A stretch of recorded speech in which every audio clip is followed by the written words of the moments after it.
Tanya, good to see you. Welcome, welcome. I might just bring you up to the stage and maybe we can have a conversation. Welcome. Thank you for coming. We are going to be talking about motivating factors that define your life vision today. This is a room I was potentially going to have at the beginning of the year, but seeing that HSPs are kind of hibernating during this season, the wintering time of year, um, it's been pushed off to later in the year. And then I realized it's also during Mercury retrograde, which is a good time to be reevaluating and thinking about different things that you want to create in your life. And I have found that when you focus on your core values and your beliefs, that drives your action and behaviors and habits. And so I think it's really important to always be clear about your values and then really look at how you are prioritizing your time and making time for those values to really show up in your life. So I think this is really just an experimental room here to see what you all want to share around this topic. I put the description as what is your life vision for 2022? How do your core values, beliefs, and attitudes shift the direction of your life? How does being a highly sensitive person impact the future we see for ourselves? And I'm just going to go back to Elaine Aron's 5 needs or 5 necessities for HSPs to survive and thrive. She talks about reframing past experiences that have shaped beliefs about yourself. And I think that is a really important tool in learning that you may have responded in a way that was based on your sensitivity when you didn't know you were a highly sensitive person. And so going back to those different experiences and thinking, how would I have responded if I had known I was an HSP? Or how can I be reshaping a belief that came from an experience that you didn't know you were experiencing the world as a highly sensitive person, and had you known, you may have shaped a different belief because of that. So I'm just kind of in a deconstruction mode around this. This is really just a open space, a safe space to talk about these different values that are important to you. So I invite anyone to come up here on stage and share what is important to you, not only in your personal experience, but maybe under the umbrella of being a highly sensitive person. And then seeing if there's some common beliefs that we either need to reframe, or common beliefs that really help us network and band together to get our ideas out into the world, so it can really work 2 different ways. But ultimately, if there is you're not able to show up that way, what are those beliefs that are holding you back? And is it because of something that was formed a long time ago? And had you known you were a highly sensitive person, maybe you would have a different belief about that. So that's kind of what I want to share today. And I will more than happy share just some other ideas around core values. But if there's anyone that would like to come up here on stage, you are welcome to come up on stage. I'm also going to reference a really great article that breaks down all of this information that I'm trying to relay. And I will post that link here on the top, and you can dissect those areas if you would like to through the link. So I will just go ahead and quickly introduce myself as well. My name is Julie Staub. I'm an HSP. I'm also a certified holistic wellness coach. I learned that I was an HSP in 2018 after watching the movie Sensitive. And ever since then, I've been trying to integrate this trait into what I do as a holistic wellness coach. And ultimately, my big picture vision and mission as an HSP is to go into different systems and advocate for this trait. And I've done a lot of work in the past as a substitute teacher. I have built relationships with schools.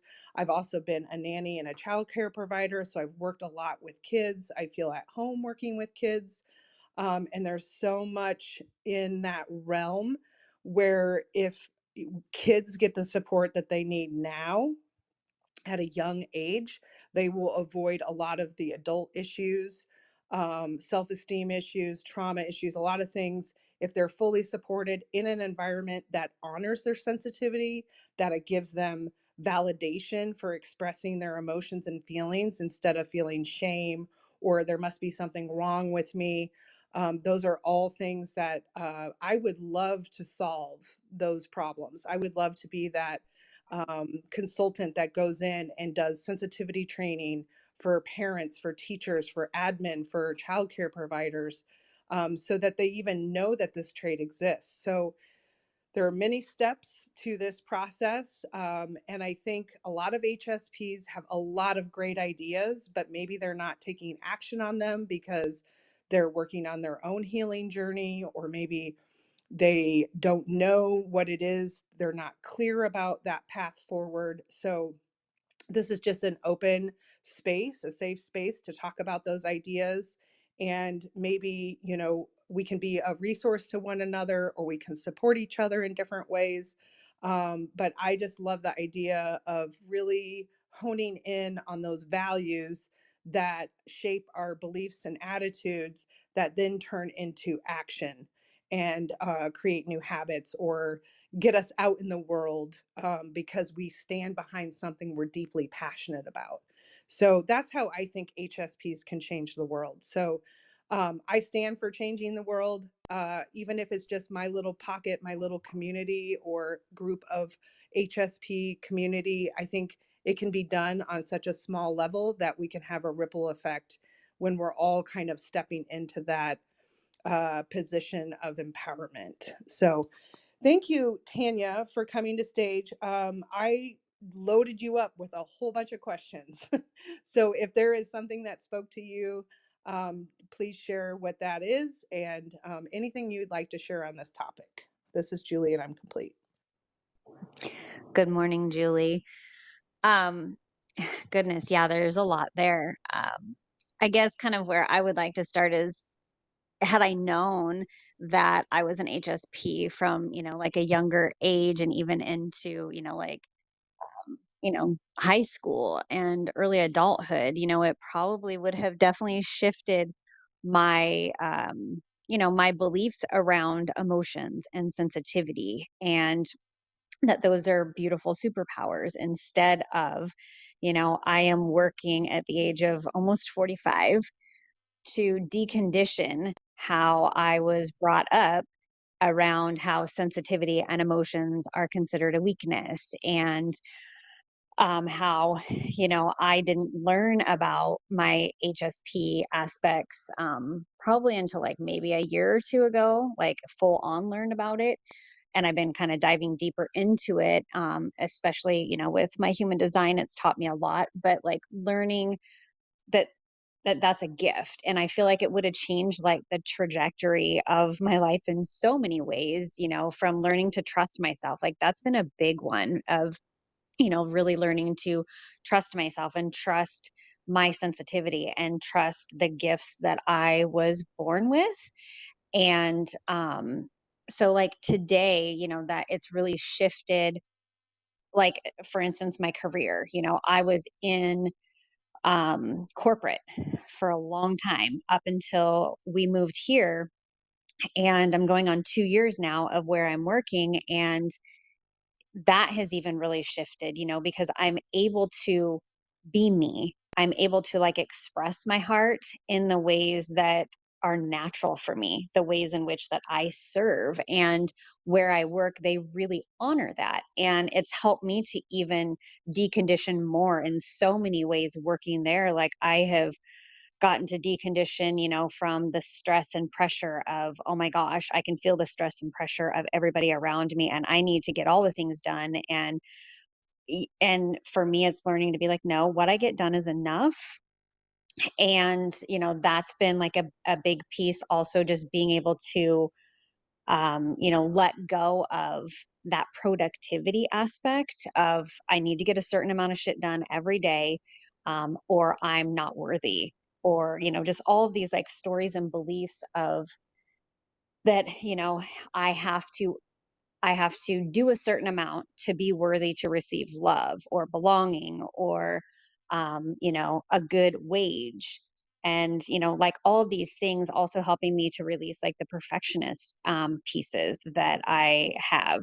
And that, the people pleasing and learning to stand up for my boundaries. That's been another big one, especially in the workplace, learning to stand up for my boundaries and like, I can't take on anymore, work or standing up for my boundaries of like, I need help, I'm buried, like those types of things has really, really helped. And I feel like that I wouldn't have had those opportunities had I not been given the opportunity within this position at my job.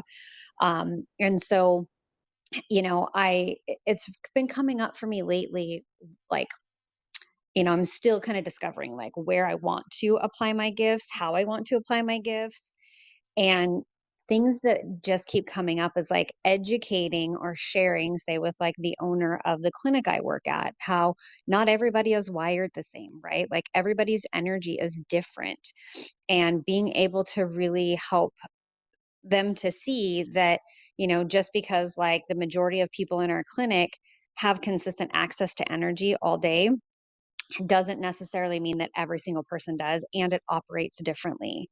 Everybody has their own unique sensitivities. And so it's just been coming up for me that like that's a piece that I meant to share, and like my resources and educate to some degree, on from the standpoint of like what I myself have experienced and the knowledge that I'm gaining like through human design. Another piece that I feel is that keeps coming up, it's called Genius Report, and it's also based on the same information that you enter for your human design chart, but it actually tells you like what your gifts are within like, more specific to kind of like your career, so to speak.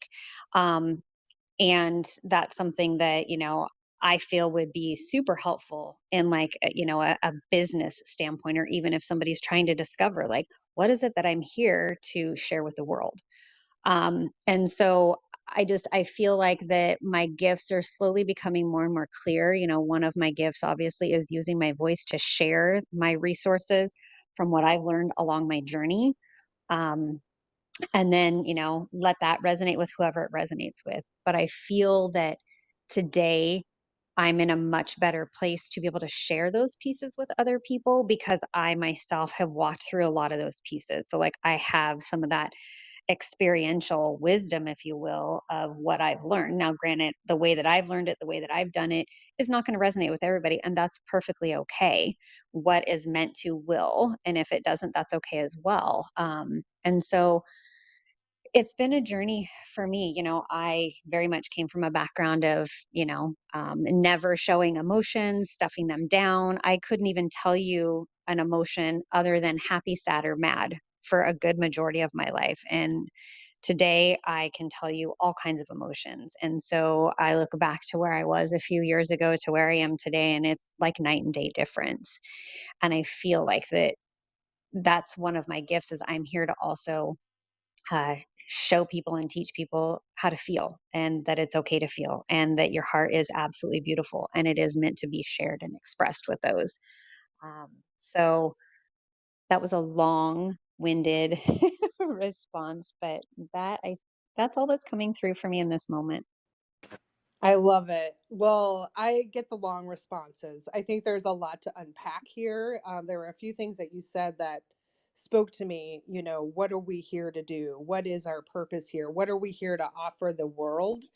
And I think highly sensitive people often will go through life either numbing the pain of being in a world that is too much, and they're not living their purpose, and they're not honing in on their gifts and their talents and their unique experience and really honoring that. And so I think just the practice of going through a list of core values and highlighting all the ones that speak to you is a really good starting point, because then, and this is what I walk people through in my HSP lifestyle strategy session, because you're not going to have goals until you get clear about your values and your beliefs, and your attitude towards those values is going to motivate you to take action and set up maybe new structures or systems or habits that will pull you away from what you don't want and more towards what you want. And so, as someone who has been a coach for many, many years, it's always been really frustrating for me to see people want to see change and they want something different. And I am not the right practitioner for everyone. A lot of times, people, especially HSPs, may need to do work with a therapist, and maybe they need to work um, through some trauma or just some life experience, to actually be seen and heard before they're ready to take action and step into habits and goals that will take them to a new way of interacting with the world, being in the world, offering themselves to the world. And so because I believe highly sensitive people are here to change the world, we are here noticing everything, noticing the subtle, noticing our environments. We're in different systems where it's obvious to us, at least from my perspective, that something needs to change. Something can be done differently to give everyone in that environment a better experience. And so I want to help and encourage HSPs to step into that world of deconditioning, looking at things from the lens of this trait, knowing now that there's nothing wrong with you, that maybe these feelings and thoughts and ideas that have been holding you back are really a system of capitalism or a system of hustle culture, or all of these things. Like I say, rest is a form of rebellion against this society and culture that says to be of value, we must be productive. And I am a strong advocate of throwing that idea away, because it's not healthy for anyone to feel that. I mean, we are human beings, BEING. We're not human doings. And I think HSPs need to be a part of that revolution where we advocate for rest and slow living.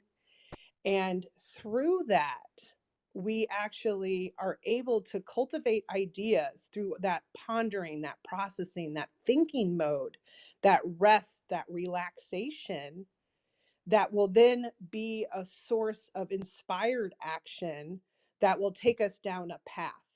And to get clear about how you want to feel and how you want to be in the world, what do you want your life to look like, is the catapult to that. It's like every morning, I specifically wake up, I set my phone to a mantra that's on repeat, and I take that time to visualize, what do I want in my life?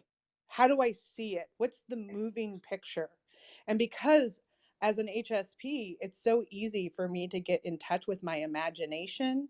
It's easy for me to visualize and really make that moving picture in my mind of how I want to feel, how I want to interact in the world. If I currently have health conditions that make me feel like I am limited in some way, how do I want to see my physical body navigate in a world that feels good and possible to me, and see that for myself? And so, again, just knowing what those pictures look like and how you want to feel in those pictures, I think is something HSPs can really get in touch with quickly. But so often we're stuck and focused on the struggle and not getting what we want or not being where we want to be in our life. And so let's flip the script and say, if you were to journal and say, I am so grateful for XYZ, and you were seeing it from the perspective of already achieving what it is that you're trying to see for yourself, how would we feel and interact in the world on a daily basis? Because I think a lot of times when we can sit with those feelings of where we want to go, opportunities, people, different things will show up in our lives that will help us get there with ease instead of this patriarchy, masculine form of productivity, which is to go out and control and be out there doing.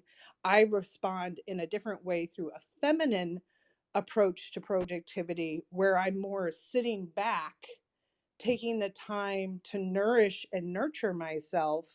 And through that process, different things will show up and it will feel good in my gut, or my intuition will say, act on that. And so that's kind of what I'm really excited about around this topic. And, to get to that place is a journey. It's not a destination. It's something you have to practice. It's something you have to revisit. It's something that you need to reevaluate. And here we are in the midst of Mercury retrograde. This is a really great time to sit and think about what that is for you and get really clear. So, that's kind of my long-winded response to Tanya. But I don't know if there's anything that you want to respond to there, or if anything resonates with you, Tanya. I'll go ahead and mute myself. Yeah, there was definitely a few things that stood out to me when I heard you speaking of like, the beliefs that we have and the values. Something that I have learned just along my journey for me is that, I held a bunch of beliefs that really weren't honest. They really weren't true. And a lot of those beliefs and or values, right, stemmed from a lot of like stuck emotions and trauma in my body. And once I worked to be able to energetically like excavate those, things really shifted for me, and my beliefs and my values around those pieces, like I said, they shifted, and I got to actually see the honesty and not what, the trauma itself was communicating to me. And that has been a game changer, and it continues to shift, right? For me, I've discovered that my beliefs and my values shift as I grow and evolve. Yes, I have like obviously my core values. Those have not seemed to shift, but there are pieces that definitely have shifted as I have, continued along my journey. Um, and, you know, I love I love the fact that, you're so passionate about, sharing all of this and sharing your resources and getting them out there, especially in the school system, with the children so they don't have to, endure the things that we have endured along our journey, and helping, pretty much anybody and everybody in regards to it. Because I feel like, just like you expressed, as HSPs, we are here to change the way the world looks at sensitivity, the way the world looks at heart centered beings, the way the world actually defines success, right? Success is going to be different for every single person. What one person finds, successful or equates to success for them is going to be different for somebody else. But I agree that it's, this you got to do more in order to be a worthy human being is a bunch of bull crap. I mean, it just really is. And that's something I myself have been working to decondition from as well, along with my partner, and it's truly difficult when, the world is telling you you have to do more, that, being isn't productive, which is bullshit. Being is freaking productive, because when you're resting, that is actually when you're doing a good majority of work, even though it doesn't physically feel like it, right? We are doing a lot of emotional work, a lot of spiritual work, a lot of healing work just by slowing the fuck down. And that is something I too am working to do. I struggle also with like slowing down because I have so much energy naturally that it can be a challenge because I also was raised more from a masculine standpoint. You know, I can do all the things. I'm fully capable of it. And I've done all the things all by myself, no problem. Do I like to do that? No, I don't. Because it takes me out of my heart because I am more in my masculine. And this is just me. This is my personal experience. It takes me more out of my heart because I'm just more focused on let's get this shit done. Let's do the things. Whereas when I slow down and I drop more into my heart and more into my feminine energy in that being, that flow state, my body feels differently. You know, things come through me a lot easier because I am in my heart. I'm in that energetic space. And that is something, you know, that I recognize even within the context of my job. You know, like I know that this isn't my forever home. um and because I even though I'm able to honor my heart centered aspect because that is what our clinic is based around, it still kind of puts me too much in my masculine, and I don't necessarily fully love that. But it's also giving me the opportunity to clearly see the difference, right? To clearly see when I'm in that masculine and being able to drop, oh, more into my feminine. And so I love that you have the resources to help people discover like what their beliefs are and what their values are so they can get clear. Because I know for myself, fear has caused me to not be able to take inspired action because I was so stuck in like this fear mode of, oh my gosh, like what if, you know, of being able to step out and share my gifts with the world. And that fear has very much held me back. And I feel like I'm coming to that point to where, you know, I am able to recognize the fear, but step into that to take inspired action and let things be what they're meant to be without being so frozen in that fear and not able to move forward. Um, because I think, at least from my experience, as a HSP, that's been challenging for me to be like, oh my gosh, to share myself, you know, my weird, as I call it, or my woo, or, you know, share that with the world, share my heart with the world. Like, am I going to be rejected? You know, is there going to be conflict, right? It's just so many pieces that it's given me the opportunity to work through those pieces for myself and be like, no, trusting myself. This is what I'm meant to do. This is who I'm meant to be. And allowing my heart to lead me, allowing my heart to guide me, because from my lens, my experience, that's what my journey is actually about. Yes, and I love that from your lens, your unique experience. And that's the thing. I think we often assume that people think like us and what may be common sense or really easy for us or something we might look at and think, well, that's not a huge contribution or that's not a lot of value. It is. It is because you are the only person that can deliver it that way and in that format or that context or whatever. And so, really, I think the journey of feeling empowered as an HSP is noticing what we notice and then seeing what is important to you and then allowing that to carve your path forward. Because I think so many times we're so easily influenced by outside sources. I am hugely guilty of that, thinking I need to listen to some perspective that says how to go about something. I think I've tried to follow all those hows from all those different people my whole life.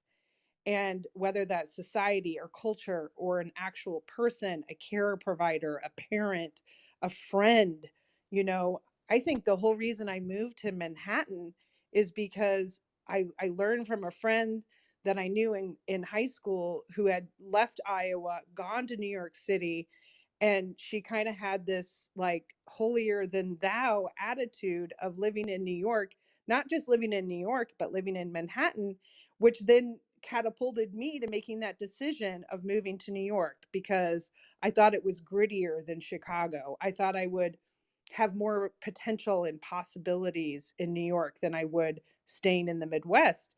And I also wasn't a follower. A lot of people that graduated from the University of Iowa that were here in Iowa, a lot of them moved to Chicago. And I thought, well, I don't want to do what everyone else is doing. That's kind of my rebellious nature. But it's also, wanting to explore the world and experience the world from also a high sensation seeker, which is I'm not only an HSP, but I'm also HSS. And if you're not familiar with that term, there is also a self test on Elaine Aron's website that you experience the world through putting yourself in challenging experiences and you like the novelty of trying new things, and New York gave me that experience. I got to the point where I didn't want to do it anymore and I moved back to Iowa to be closer to family, but ultimately those were the lessons that I really acquired in New York, was really letting my inner intuition take the lead because I was swimming in a pool of opportunity. So I didn't consider myself um, someone who necessarily knew where I was going, but I knew what felt good. And I stuck with those avenues of feeling good to move forward, and just unlimited possibilities showed up at my disposal. And it would be a conversation I had with someone standing to wait at the bus stop, or it would be I used to work at Barnes and Noble when I first moved to New York, and I would meet famous authors, and those would create different opportunities. There was just a lot of unknown that I was in, but instead of fearing the unknown, I saw it as swimming in possibilities. And because I had that mindset, because that was my belief, those opportunities showed up. It's almost just like law of attraction, how to manifest what you want. It's really getting in touch with those core beliefs. Everyone would always ask me, "Why did you move to New York?" I moved to New York because everything is possible in New York. And I had a fixed belief that staying in Iowa meant I was limited. People who are creative do not live and work in Iowa. That was also a belief that my parents put on me, which was, what are you going to do with a art degree? And that isn't of value. That isn't of contribution. You will not make money because everyone thinks of the starving artist. So I adapted that feeling, and it only took me a decade to go back to starting my own photography business, which I did. But it took me so long to accept that that was a way I could generate income and build income around. So it's just interesting how, as HSPs, these feelings or these beliefs stick with us much longer. It's like they're deep seated in us because we process deeper and for longer, and then we're reoccurring these thoughts and they're in our mind. So until we challenge them, until we can change our beliefs, we're kind of stuck in a limited way of being in the world. And so I think it's really important to look at those core values, what core values speak to you and right now versus maybe where you were 5 years ago or 2 years ago. And I can say for certain that going through the pandemic and having my unemployment be a higher salary than when I was working, because I've always worked part-time, I was just like, wow, the government values my worth more than me. And I'm never going to go back to settling and telling people I'm worth this much when really I should be charging this much. And so that kind of also changed and shaped my way of the world. And so now I feel I go in a little more fearlessly. And with my path with the school, I mean, these kids have been through so much, and not just the kids, the parents of school kids, the teachers, the administrative, everyone that's involved in that system has been traumatized from the pandemic. And so now more than ever, I am trained. As a substitute teacher, I have to do training around trauma and suicide. And when I look at those stats, which were collected pre pandemic, I can only imagine how this pandemic is going to worsen those factors. And so that motivates me. That gives me my why of what I already originally was trying to do before the pandemic, but now even more. I think it's really important to reach these kids at a young age and really educate parents and find out, do you have a highly sensitive kid? Are you a highly sensitive parent? Or maybe there's a teacher that is newly discovering that they're a highly sensitive teacher. And then you can support people from that avenue, that lens of being a highly sensitive person that they wouldn't have gotten before. So I think this is just like, again, an open discussion where we can really start to believe there is change possible, but it's going to those root beliefs, those root core values. What is important to us? Why is it important to us?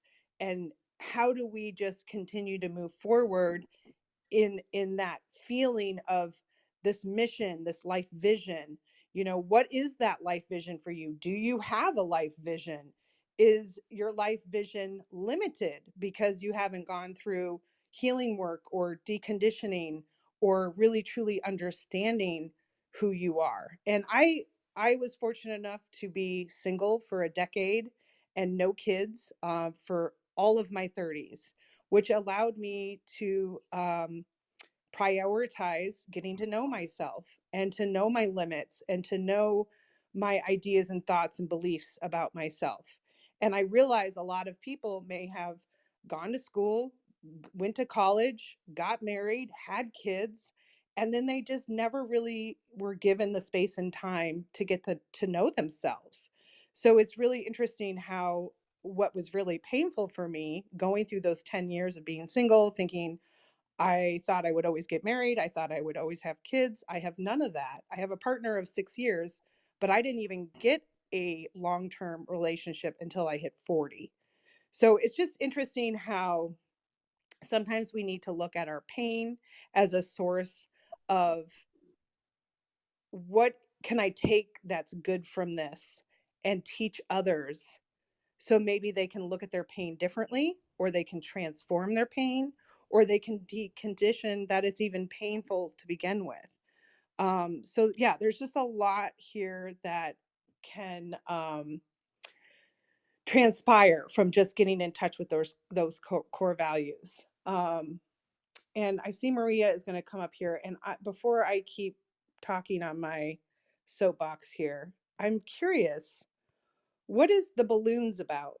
I see Rachel, Kasara, Eileen. Is this something to do with your birthday, or is this a Clubhouse thing? Or I'm so curious about the balloons. Hi, Julie. Okay, so I came up because I heard you ask the question. It's our Clubhouse anniversary, our 1 year anniversary, which is so fun that Eileen and Rachel have the balloons too. So congratulations to the both of you for being on Clubhouse for a year. But yeah, that's all it means. That's so cool. So, because I wasn't on Clubhouse on January 1st, which is when I joined, that's when I would have had my balloon. But how funny, three of you actually have joined just a year ago today. That's so cool. Um, so yeah, if there's anything that speaks to you on this topic, you're welcome to come up here on stage. I would love to hear what Maria has, and we'll go from there. So go ahead and mute myself. Hi everyone, my name's Maria. I'm a highly sensitive person. I just want to jump in here and thank you for asking that question, Julie, because it was driving me crazy. And I was actually going to ask that too because I'm like, what are the balloons for? I want a balloon. What is it? So I see my date is February 13th. So I will make sure I will check my balloon on that date. Um, okay, now I lost my train of thought. Oh, right. Okay. So you're talking about, really getting to know yourself. And I just listened to this podcast episode, in the Dare to Lead podcast by Brene Brown. And it's kind of like how she leads companies and things like that, or how she teaches people how to lead. And she interviewed America Ferrera, which is someone that as an immigrant, as a child of immigrants, like it really speaks to me. Her life really speaks to me of how she's used her career to really be an advocate for different things. Anyways, and they were talking about this concept of integration and how do we show up in the world with our full selves, with all the parts of us. And I think when you were talking about, in your 30s, you didn't have these things to like kind of give you the space to figure out, or yeah, you had the space, I guess, to figure things out. And I had such a huge aha moment right now that I spent the last, I don't know, 7 years after having my first kid, that I've been really battling this identity crisis within myself. And once I figured out that I was a highly sensitive person, I was like, this is it. This is the thing. Like now everything makes sense. And then I'm like, but I'm a teacher and I'm a mom and a wife and a friend. And you start doing all these labeling of things and you kind of tear yourself into different pieces. And I don't know, somehow we were conditioned to learn that we can't show up as our full selves, because if I am a teacher in this situation, then I can't be this highly sensitive person because I have to keep my cool and I can't cry in front of children, which by the way does not work very well. um, Highly sensitive teachers will cry in front of children, like it's just a given. And so really understanding that and listening to that episode really helped me kind of see that I've been trying to go at this whole like deep dive of what my motivation, my vision for my life is, in this very disintegrated way of kind of like tearing myself apart into these different categories, when I just need to show up as who I am, my full me, my highly sensitive teacher, mom, writer, like creator person that I am. And like that's it. And the right opportunities will come up. And I mean, that's how I came into this platform and how I met Julie and how like I keep talking to all these wonderful people like at least once a week, it's great. But I've been holding myself back until yesterday. I was like, oh, I'm doing all the work, but I'm doing it in chunks. And I've been breaking myself apart into different components when I'm a whole person. Like I wouldn't go for a run and just be like cut my legs off and then send my legs off to go running. Right? Like that wouldn't make sense. Okay, I'm getting weird now. So I just wanted to share that with everybody. So good to see everyone here. My name is Maria and I am complete. My whole body is complete. I love it.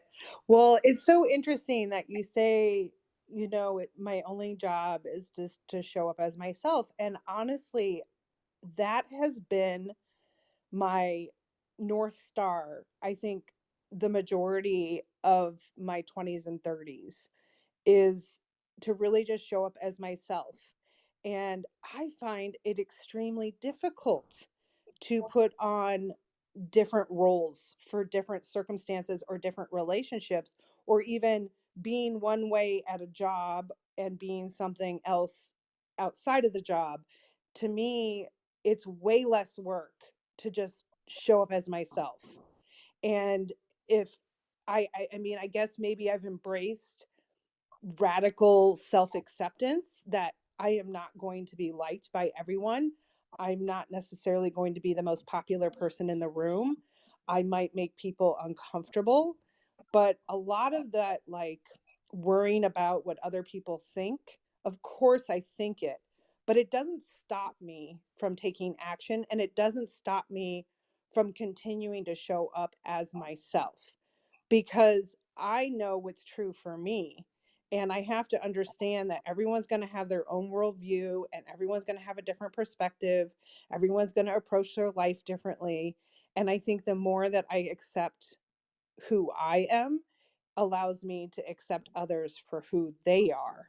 And I give myself a lot of grace, and that allows me to give a lot of other people grace through that process. So it's really also just surrendering, letting go of control, and knowing that what is yours is meant to be yours, and we don't need to go around chasing things or forcing our beliefs on other people to be seen and heard. and again, this is why I love this HSP community, because it allows us to collect under this umbrella of being an HSP, but through witnessing and through conversation with other HSPs, we can really see how we're very uniquely different. And so it's a safe place to kind of be more accepting of yourself through our sensitivity, but knowing that our sensitivity is going to lead us in all sorts of different directions, and that, we can support each other. We can be a resource to one another, and we can, go through that journey feeling supported instead of feeling isolated and alone. And I think that's what, again, motivates me to connect with HSPs and build this community and have HSPs find us just by naming it highly sensitive people.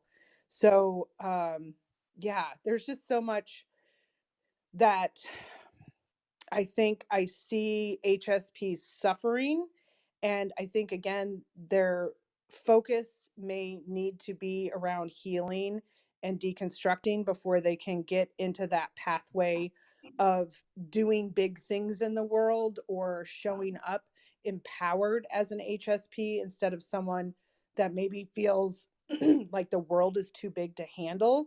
And so I recognize that everyone is on their own journey, but I am at a stage where I want to lend my energy and my insight and my personal experience to let others know that there is a possibility of living fearlessly, of, going inward and slowing down and being intentional about everything in your life will create more ease and also align you to being a more authentic human being, which then aligns you with opportunities that were meant to be for you.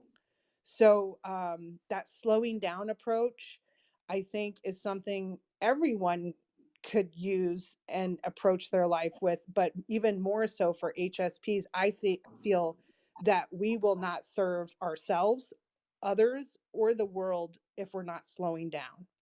And so that's where I always say HSPs need to slow down and really take that time to get in touch with yourselves, get in touch with your inner process, know who you are, know your limits, know what triggers you, know what makes you feel uncomfortable, and then fill your cup first.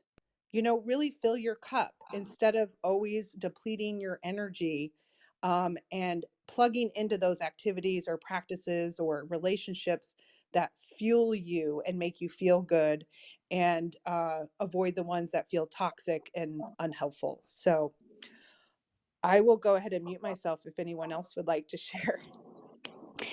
Yeah, so something that stood out to me that Maria had expressed in regards to what resonated with me was like the piece around, you know, kind of what I heard or how I interpret it, like looking outside of ourselves and kind of deconstructing, like, well, this piece of me over here and this piece of me over here, instead of like seeing ourselves as like this whole being.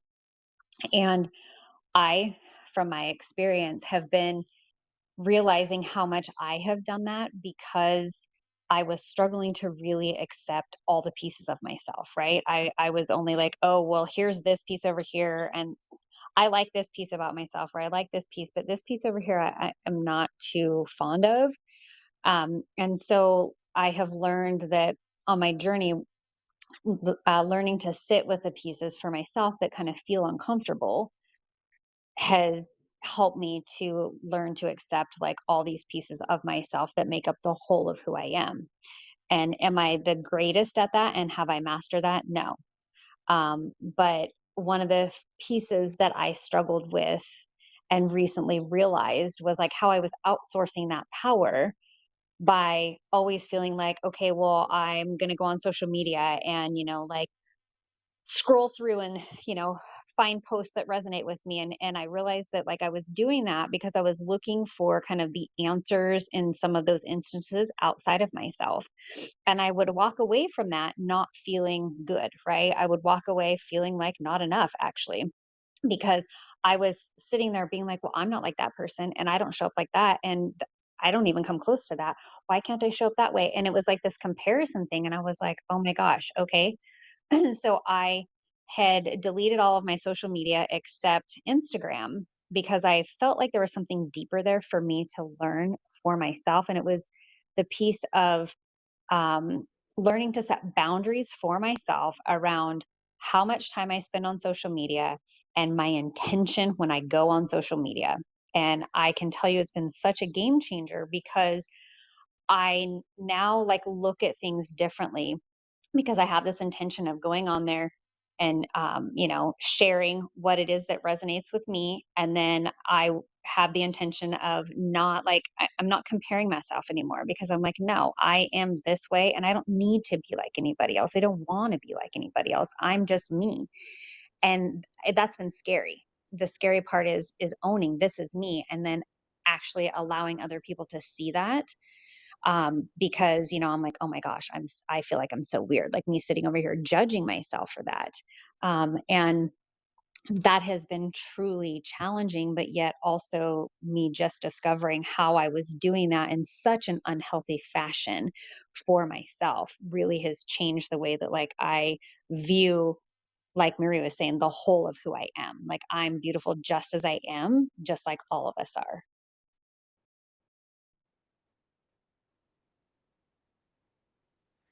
I totally agree. And I think that's, again, when you take the time to really get to know yourself and you're stronger in a sense of who you are, and then you show up in that world, you risk confrontation because ultimately you're going to run up against someone that doesn't agree with you, or they'll have a different limiting belief. Like I can tell you 20 times I've been told, good luck with that. Good luck going to the school district and getting it through all that red tape.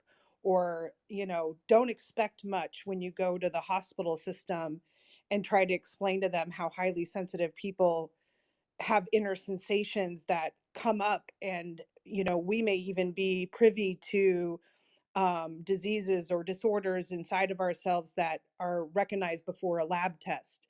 And that attitude is harsh and is hard to swallow a lot of times.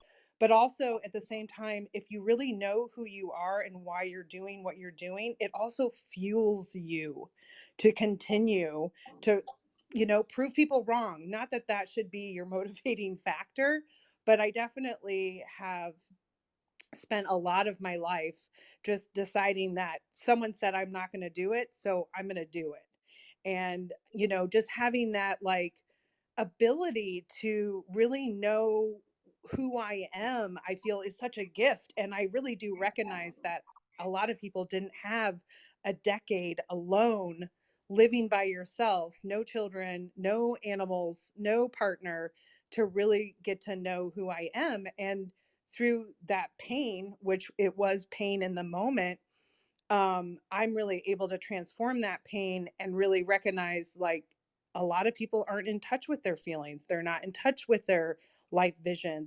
They don't even know what they stand behind, because they're just going through the motions of life, and they don't have space or time to dig into that part of themselves. So what a gift that I was given to have a whole decade to myself. So I see it a lot differently now, and I see that as part of my gift to others, is that I can show them what systems I put in place, how I design my lifestyle. And I was doing stuff that was supporting my nervous system long before I knew I was a highly sensitive person. So I would often create self-employment opportunities that allowed me to control my schedule, that allowed me to sign up for a job when it felt right for me. And so to be in that space and place of really deciding when I show up is so important to me as an HSP. But obviously, we live in this capitalist society where we have to pay rent and bills, and cost of living is what we all have to face. And so it puts us in a position where we have to make money, but do we have to do it through struggle, or do we have to go to a job we hate? I remember a friend of mine telling me how much she hated her job, and I said to her, if you drove home and that was your last day and you didn't make it home that day, is that a job you would want to go to still? if you knew today was your last day on earth, would you be doing the things that you do every day? And so she quit her job because she didn't see herself loving that position and doing it enough that she really, I mean, she took that piece of advice, she took that question and she pondered it and she realigned her belief about staying with that job. And so again, it's just asking these kind of questions of yourself and checking in with yourself and knowing yourself well enough so that when you're making decisions, you're not disowning yourself. You're not uh, putting your needs beneath other people's so that you can serve other people, which, if you're in this tendency of people pleasing, you're going to continue to dishonor your core needs and values. So it's really interesting. And it's really fun to hear what other people are thinking and their journey in this, because again, it's an ongoing thing. It's a practice. It's something like Tanya said, we're not trying to perfect it. It's not a destination, but it's something we're continually working on. So I'm going to go ahead and mute myself and let Kasara speak here. And I see Rachel has her hand raised. So I'll go ahead and mute myself. Kasara, if there's anything else you would like to share other than your beautiful red balloon, let us know. Hi, Julie. Yes, this is Kasar speaking, and I really love the conversation going on here, especially what Maria and is it Tanya, what you both shared. Um, I think with regards to like how what motivates, me and the things that define, factors that define my life vision. Like I think those are it's such like a um like that to me feels so big because I've learned to live one day at a time because I think, prior, like especially in like right before getting into college, I remember thinking, wait, I'm supposed to know what I want to do for the rest of my life. And I have to decide that like my freshman or sophomore year. I remember thinking like that's a lot to place upon any person, but certainly a person who is so young and fresh out of the home that they came from. And and I thought about this quite a bit when you were speaking, Julie, like the idea of um, being in your authentic self, which I still find to be challenging at times because I don't live in a world where that is always going to be accepted. But and I do love the idea of carving out spaces where that authenticity can certainly thrive. Oftentimes, it's not the case, but like there's so many like beautiful spaces here in Clubhouse where the place that I work, they know I'm an HSP there, and I literally like have this beautiful like space where she has carved out. I mean, I get natural light because overhead light actually hurts me. Like it hurts so much. And I don't know if anyone's ever felt that. Like the minute you turn off that overhead light, you just sigh relief.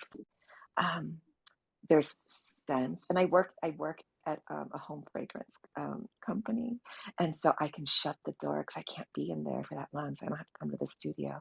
I work remote, and there's like loud noises and things like that that I cultivated an environment in which not only am I able to think, but I'm able to kind of just breathe and and prior to even doing that, I was, I, I would say, habitually self-abandoning.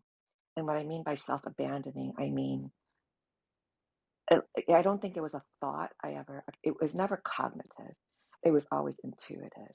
Like the minute I walked into a room and I felt certain energy, I knew I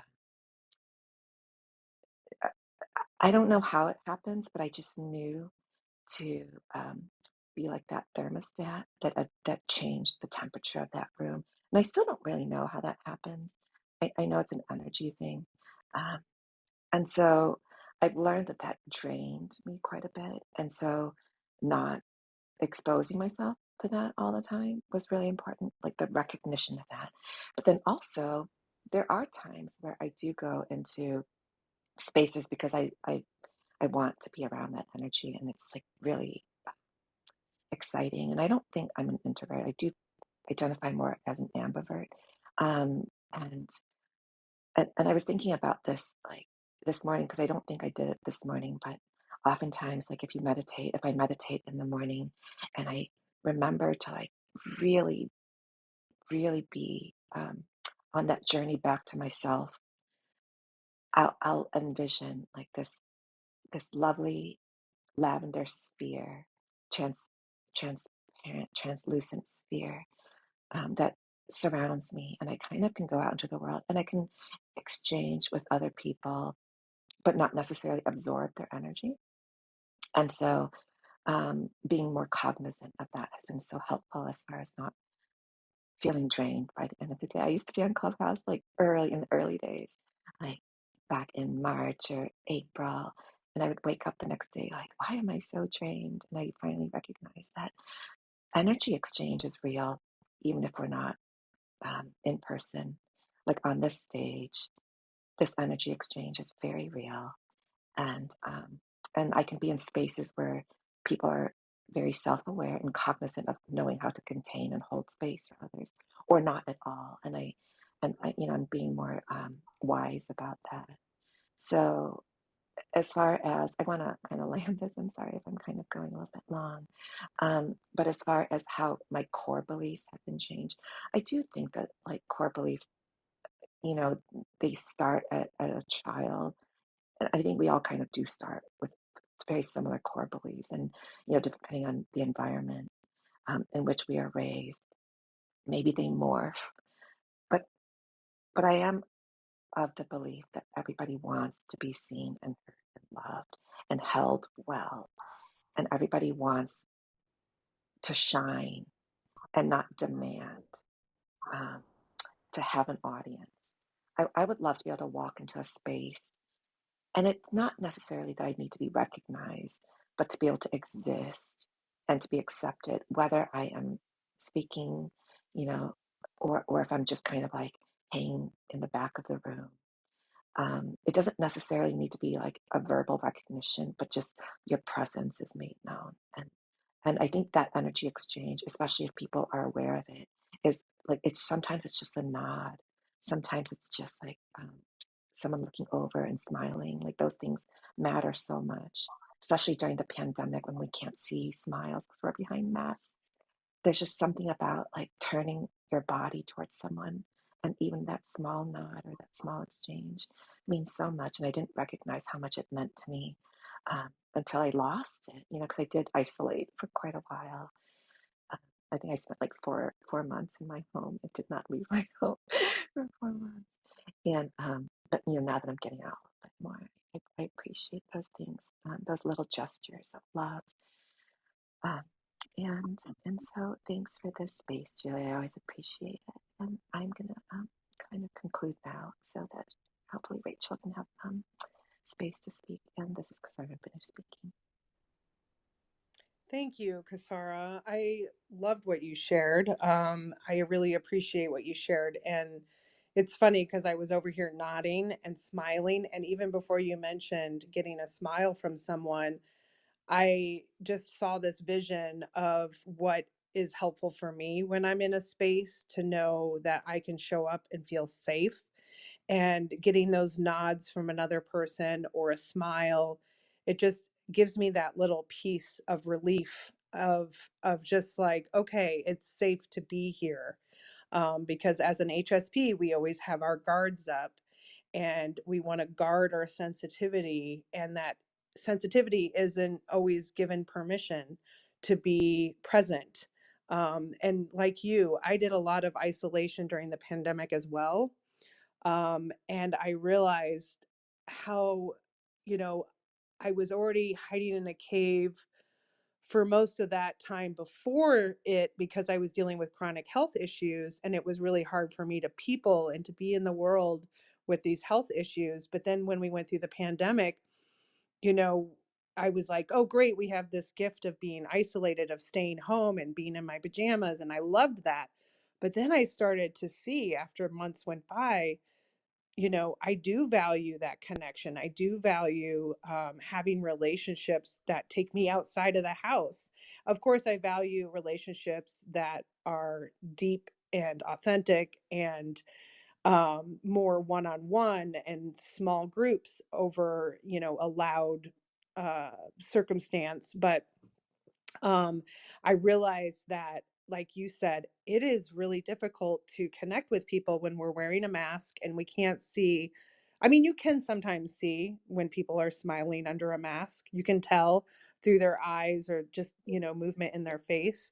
But it is, you know, uh, just really reassuring to have those nonverbal cues and connect with people on that level to just kind of make your heart at peace with being in that space or connecting with those people that you may be new to knowing. So yeah, I think, just sharing these different experiences and explaining, to others what we're experiencing is really helpful because everyone else can either relate or understand others better and maybe widen their scope of understanding of other. So I think that's all really important stuff. So thank you so much for sharing. And I will go ahead and pass the mic off to Rachel. Good to see you, Rachel. Thanks for being here. What would you like to share? Thank you. Good morning. I'm walking my dog, so hopefully you can hear me okay. Let me know if you can. It shows I have full bars, so hopefully it's good. Julie, when you were talking, it just, oh my gosh, so much resonated with me. Like, I feel like there can be definitely a lot of projection, like how you were saying, some people are like, oh, well, good luck with that or whatever. And that's something I personally have definitely learned is kind of like standing in my own truth and sticking with what I think is possible and what I know is right for me, even if other people disagree or project their negative opinions. And that has been something that's kind of happened semi a lot recently for me because um, I am actually moving out of state, and I feel like there were opinions, on, oh well, you're probably not going to be that happy there. You're going to want to move home. You don't know that many people. When I do, but just kind of stuff like that. And I I did a lot of reflecting, and it was definitely an invitation, I feel like, for me to kind of think about how far I've come with that type of stuff and like not people pleasing, because in the past I feel like I 100% would have let that define what I did, or it would have just eaten me up. Like I wouldn't have been able to stop thinking about it. And instead I was kind of like, well, that really hurts to hear that someone thinks that that's like an appropriate thing to say when I'm like obviously visibly very excited about this, and I've already expressed I feel really called to like move and make this life change. And um but I really just kind of had to sit with my own truth and like my own intuition and go, well, everything in my, like every fiber of my being is calling me there, and that's where I feel like I'm meant to be. And as much as there's other, it's like hard leaving family and stuff, I was just like, that's right for me, and it is what it is. And kind of making like my feelings and my intuition like validation enough or like reason enough. um Again, where in the past I thought like other people knew better. And I know someone else touched on this earlier, but I think there can be moments where it's like, and I definitely was guilty of this, where I was like looking for that validation. I was looking for someone else to give me permission and tell me something was okay and that I was allowed to do it. And it's like at the end of the day, I just feel like the only person who knows what's right for anyone is like each person. It's like we're the only ones that know what's right for us. And oh, I'm so poor connection. Hopefully you can still hear me. Come, sorry, my dog. Um, and something that I was looking on Society 6. It's like a website that has different art prints and stuff like that. I don't know if you guys have seen it, but it's really cool. And I was looking through there and I saw the quote from the Sandlot that says, heroes get remembered, but legends never die. Follow your heart, kid, and you'll never go wrong.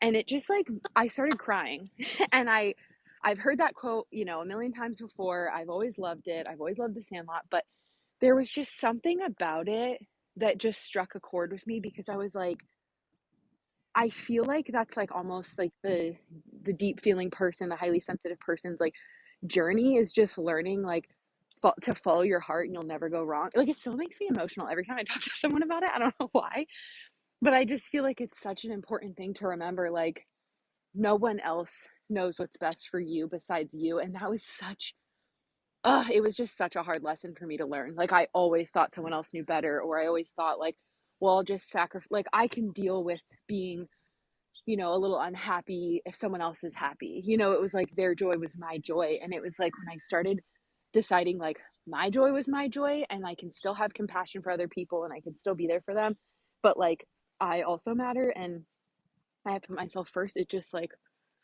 uh, changed so much. So I'm kind of going off on a tangent as I do, but yeah, that just really resonated with me. Everything you were saying, Julie, about that kind of the whole good luck. And it's like, well, I'm going to do it anyway because that's what I feel called to. And it just feels so like freeing. I don't know. Every time I have a situation like that, like it's definitely hard when someone projects. Because I think that inner child kind of wounding comes up at times where it's like, ooh, that didn't feel so good.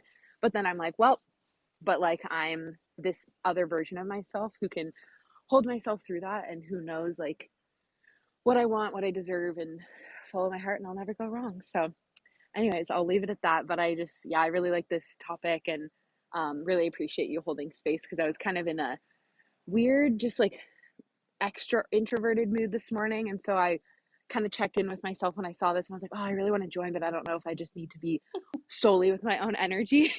And then I was like, no, I was like, it's a HSP room. Like, it's just full of like love and just bright happiness and warmth. So, yeah, it feels really good to share and listen to what you guys share as well and just feel all the good energy. So, thank you. This is Rachel, and I'm complete. Thank you, Rachel. I love that. And yeah, this is why I show up on Clubhouse on a weekly basis, is so we can kind of get out of our own way. And also, we're going to have those moments where we don't feel our best, and hopefully coming into this room will help you feel better than when you entered the room, whether it's validation, being seen and heard, or just hearing someone else's experience and really connecting to a bigger idea that we're not the only one feeling this way, and we can share this experience even though our experiences are unique to our experience of the world. Our perspective is unique to our experience. We can still celebrate being a sensitive person and showing up in the world as a sensitive person, and those challenges and struggles that we might go through, when we can example how we moved through those moments of time and came out the other side. That's a success story, or that's a transformation story, and maybe that story will give someone the fuel to show up powerfully in their own world or their own community or their relationship. So thank you for being here and sharing your perspective and your testimony to the community here. I just really appreciate you. And thanks again for sharing what you shared. All righty. We are getting to the end of the room here. And I just want to go ahead and give anyone here on the stage permission to share any last words, or if there is someone in the audience that really has been waiting to say anything, if you would like to say anything, come to the stage. Now would be the time to do so. But I really appreciate everyone coming into this room and listening, even if you were just in listening mode, if you weren't able to come up on stage. I just appreciate you being here and listening into this conversation, and hopefully it's given you some sort of insight or motivating factor to think about your life vision in a new and different way. So I'll go ahead and mute myself in case anyone else would like to share. Julie, something that I heard you express, I was curious, a couple of things. I heard you express, like as HSPs, how, it's probably not uncommon that we walk around with like our guards up, trying to like protect ourselves.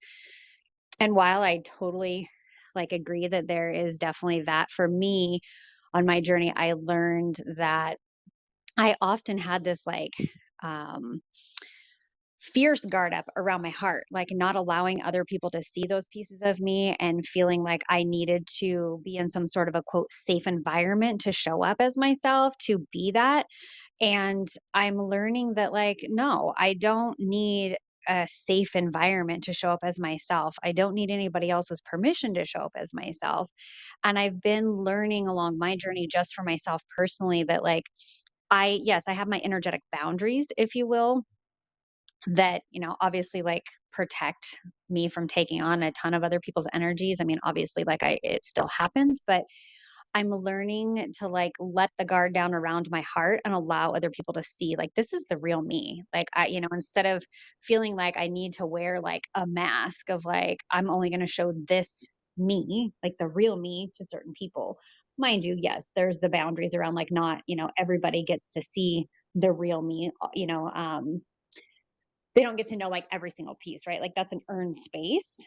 Um, but it was a piece of me when I heard you say guards up. I was like, I lived my life walking around with literally like, I would say like a steel box around my heart for most of my life and not allowing others to see me and not allowing others to witness the HSP aspects or just my heart in general. So I'm curious, when you express that, how do you define that for yourself as far as like the guards up piece? That's an interesting question. So I think when I have my guard up, it's almost sensing into that role of being an HSP where we first observe a situation before putting ourselves in it. That has always been kind of my process even before knowing I was a highly sensitive person. I remember all of my report cards when I was in elementary school.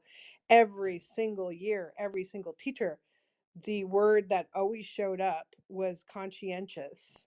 And I just thought that was so interesting. I still have my report cards, by the way.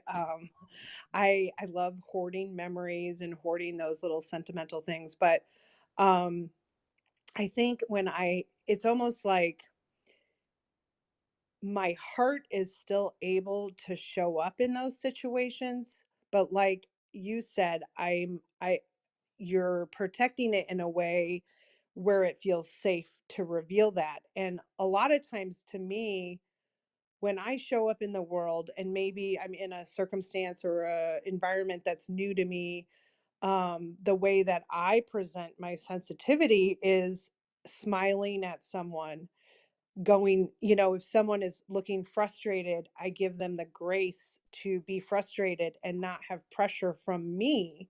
And so in a way, it's guarded as if I'm not opening my heart in that moment to everyone and everything, but I'm seeing this person in front of me as someone that I can connect with on a human level. And how can I show them that sensitivity is present in this energetic connection?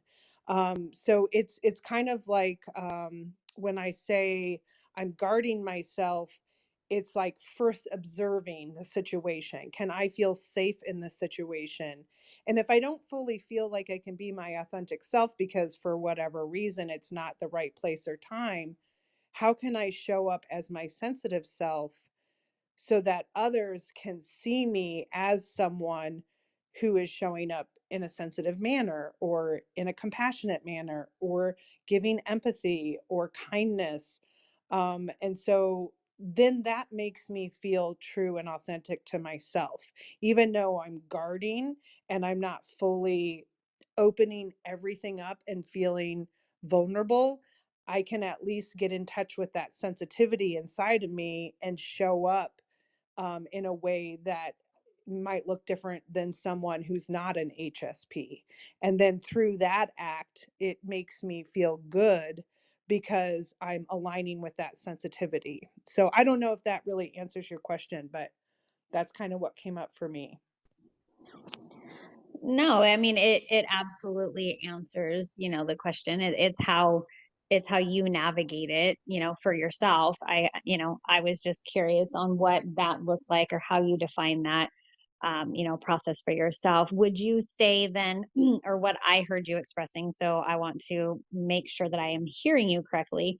Um, are you expressing that you kind of tune in more energetically, like you sit back and you take in all the things and tune in energetically to be able to be like, okay, is this, container that I can show up as like my authentic self, or tuning in energetically, okay, I can meet this individual here. Is that kind of essentially what you were expressing to some degree? Yes. And I think so when I think of circumstances, before I knew I was an HSP, I would often put myself in environments that maybe were not the best for my sensitive nature. Or I felt that I needed to be in those situations to connect or be with, be social, be a part of that culture, that society. And so, what I've recognized now, knowing I'm an HSP, is really being mindful about the environments I put myself in so that I can show up authentically. So, if I'm in a situation that's really loud and there's tons of people, Mm-hmm. I'm going to guard myself. I am going to observe and notice where I'm gravitating towards, and it might be that person that's sitting quietly, or that might be um, seeing a friend and knowing that I can have an experience with that friend in that environment that might feel very overwhelming and overstimulating, but having that grounded experience with another individual that I can fully be myself allows me to navigate that environment better.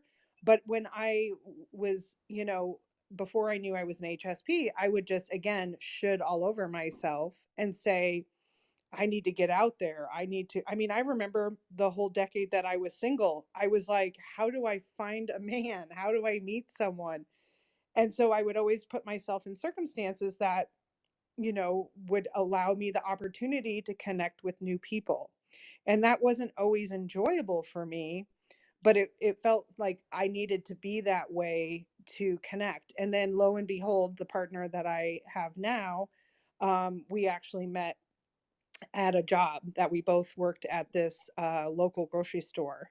And it's funny how when you want something so bad, you think you need to do it a certain way. And then when you relax and forget about it, it just shows up. So it's interesting how, this idea of guarding ourselves, this form of protection, but also recognizing that as HSPs, we will um, guard first naturally because we're learning from our experiences and we're wise enough to take those experiences and remember them and try and go about it differently. So I think that's where we become very cautious of observing and taking in that information before we interact with it for so many reasons, to feel safe, to feel connected, to feel seen and visible.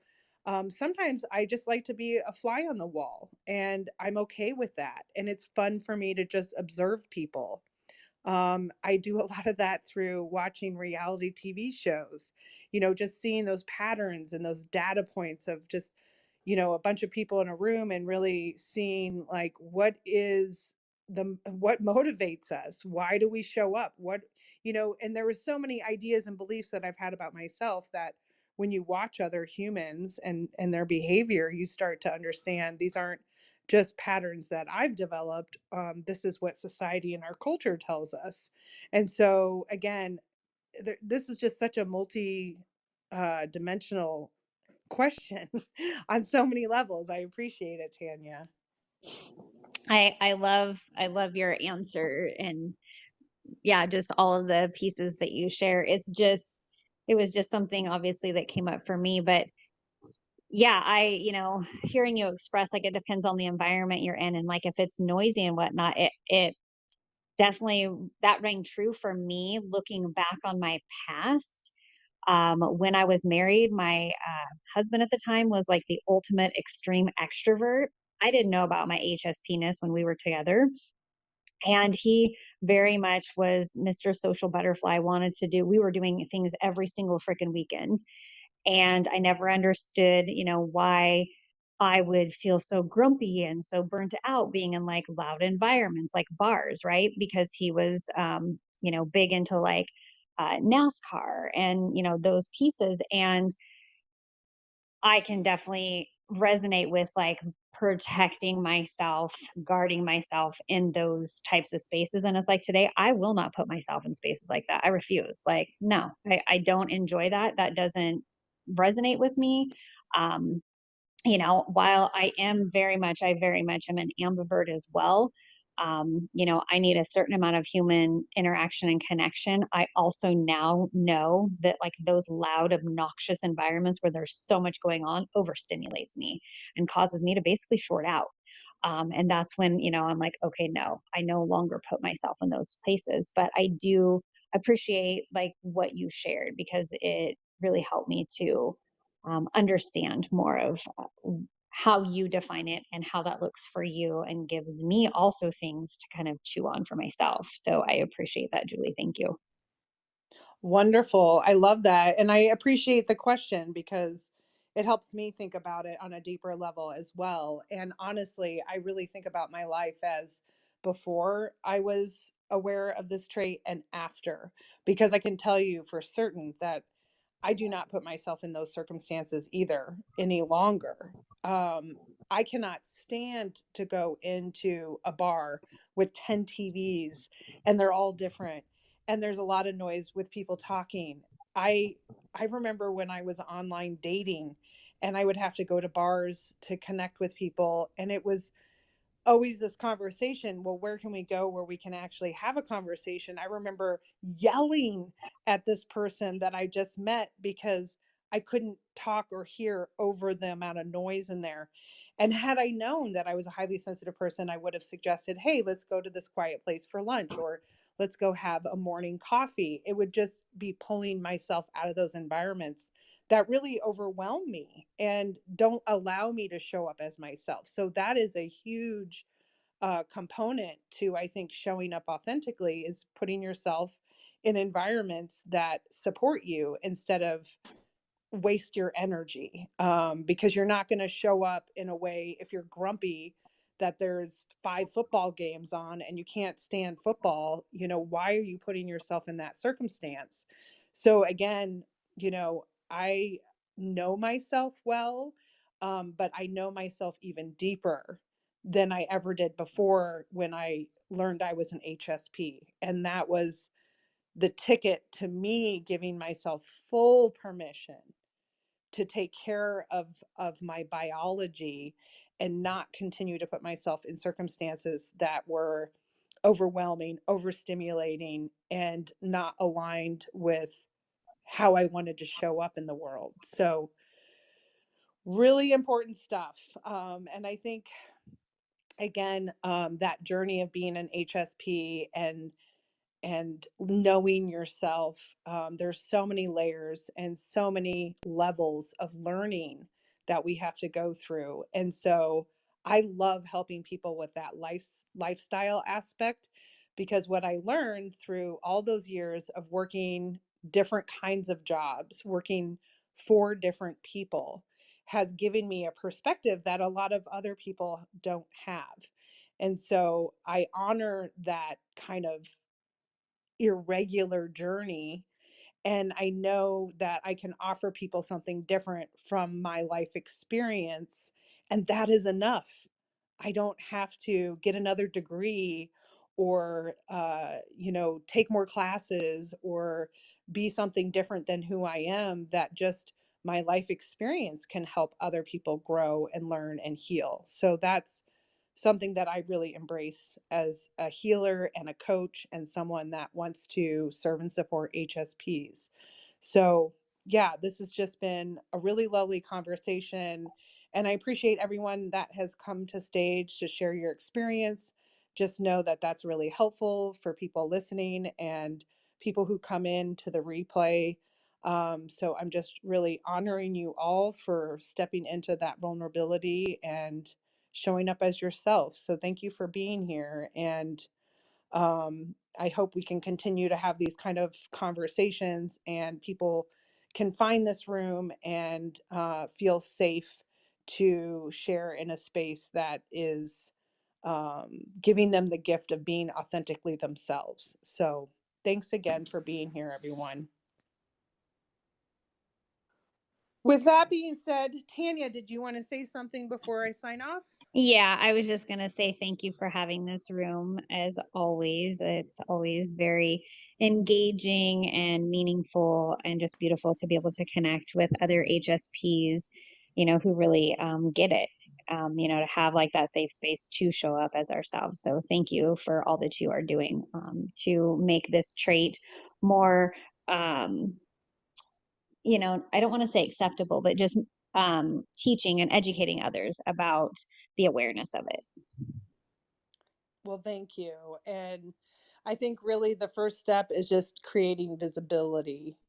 That's why I named this club Highly Sensitive People, so that if anyone was familiar with the term highly sensitive person, and I know for a fact many people have found the club because they were familiar with the term, and that was the first thing they searched when they came to Clubhouse, that just fills my heart. So if that is the guiding light that brings people into a safe space, that makes me really happy. So thanks again for sharing everything and knowing, we all have wisdom to offer, even if we don't necessarily think we do. Just showing up imperfectly, I think, is also part of our humanness that we need to embrace. And making mistakes and feeling fragile and not feeling like, hey, I don't feel my best, but I want to show up, I think is really key to our success, is just to kind of feel our feelings, but then surround yourself with other people that will recharge your batteries and, allow you to be in your stuff without sinking into it and hiding in a cave. So that's my PSA. So thanks again for being here, everyone. And I will be getting the schedule up. I'm still working on my February calendar. So we aren't going to be meeting this Thursday because I'm actually going to be in the school district. So I can't meet on Thursday, but I will be getting the February calendar up very, very soon, as I get information on different appointments that I had to get sorted. So I hope everyone here is following the club. That's the best way to stay in touch. If you want to learn more about me, you can go to my website, juliestaub.com. I am uh, holding these rooms weekly. So if it's not on Thursday, it'll be on Tuesday, but I will definitely be here on a weekly basis. I'm just trying to navigate lots of different balls in the air. So if you follow the club, you'll get notifications when the rooms start. So that's the best way to connect and not miss these rooms. And if you do miss the room, you can always go to the replay. Some of the rooms I don't necessarily do replays for, but most of them I will, because I realize not everyone is able to attend this time during the day.